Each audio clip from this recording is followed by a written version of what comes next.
জয় Shri Jagannath guys, কেমন আছো? আশা করছি সবাই ভালো আছে। আর আজকের কাজে যাওয়ার পথে দেখলাম কি মধ্যিখানে হালকার উপরে জায়গা ছেড়ে চতুর্দিকে সব ট্রাক দাঁড়িয়ে গিয়েছে। হঠাৎ কেন এরকম ট্রাক সব দাঁড়িয়ে কেন গিয়েছে? একটু আগে গিয়ে দেখি কি একটা গাড়ি না পড়ে গিয়েছিল, দেখতেছো কাঁচ টাচ ভাঙা। আর ওই গাড়িকে তোলার জন্যে এতগুলো গাড়ি এসেছিলো, আর গাড়ির যত মাল সব তলায় পড়ে গিয়েছিলো। যা হোক, ঘটনা রাত্রি হয়েছিল, যার কারণে কোনো মানুষের ক্ষতি হয়নি। আর ড্রাইভারের কী হয়েছে ও তো জানি না।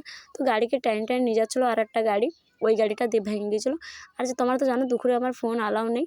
তো এই যে দুপুরে খাইতে বসে গিয়েছিলাম, ওগুলো দেখে এসে তো ওখান থেকে আমি এটিএমে চলে গিয়েছিলাম পয়সা তুলতে। জানো তো গাইস, আমি না অনেক খুশি, কারণ অনেক লোক আমাদের টাকা পাবে যাদের পয়সা আমি দিতে পারবো এখন। তো তোমরা বলো তো আমার হাতে কত পয়সা আছে? যারা ঠিক বলবে তাদেরকে নেক্সট ভিডিওয় আমি তাদের নাম নেবো। কমেন্ট করে নিশ্চয়ই বলো কত টাকা আছে আমার হাতে। তো সবাইকে টাকা দিয়ে ছুটি হয়ে বাড়ি এসে দেখি কি মা পাঁপড় ভাজছিলো।